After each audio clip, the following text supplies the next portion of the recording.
pemirsa Hidup Sehat, kembali lagi masih bersama dengan Mbak Esther dan juga Dr. Andika Raspati, spesialis kedokteran olahraga. Nah pemirsa, tadi kan kita udah lihat ya, kalau menangani cedera itu salah satunya menggunakan alat. Tadi Dr. Dika udah diterapi sedikit nih sama Mbak Esther. Nah Dok Dika, kalau boleh tahu nih, kita pengen dong kasih tips untuk pemirsa Hidup Sehat di rumah untuk mengatasi cedera itu apa sih Dok? Oke, jadi kunci untuk menangani cedera adalah sabar.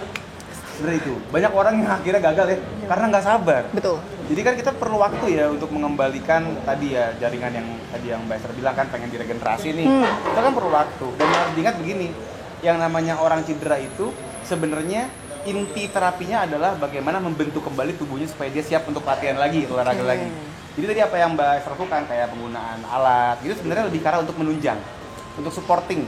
Tapi sebenarnya kalau kita bicaranya kita mau sehat beneran, nggak gampang kumat-kumatan lagi, ya memang mesti terapi latihan sebenarnya. Artinya apa? Kita memang harus ada gerakan-gerakan yang memang kita lakukan, kita latih supaya nantinya begitu kita udah kembali latihan lagi, olahraga lagi, itu nggak gampang cedera lagi. Jadi kaget. Jadi mesti satu sabar, yang kedua mau mengerjakan latihan yang sifatnya aktif bergerak sendiri. Jadi jangan cuma mau di massage aja deh gitu kan, cuma mau digosok-gosok gitu kan. Tapi selain itu juga lakukan latihan terapi sampai tuntas. Oke.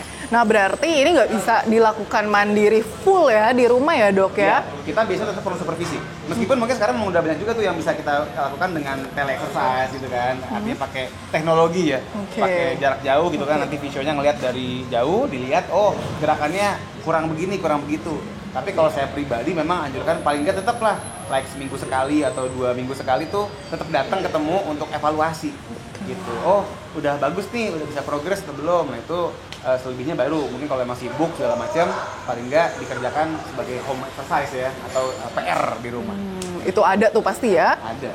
Oke, wah menarik banget. Nah kalau Mbak Esther, tips buat pemirsa Hidup Sehat di rumah kalau kita mengalami cedera tuh apa yang harus dilakukan dari kacamata fisioterapi ya? Paling utama itu asesmen.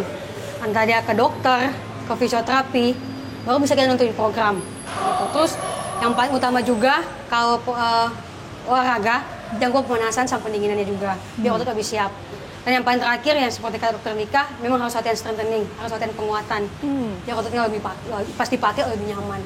Oke, terima kasih Mbak Esther dan juga dokter Dika udah mau ngobrol sama Hidup Sehat ya. Nah, pemirsa Hidup Sehat, akhirnya kita udah ada di penghujung acara. Jangan lupa tetap saksikan Hidup Sehat setiap Senin sampai Jumat jam 9.30 di TV One. Selalu Hidup Sehat.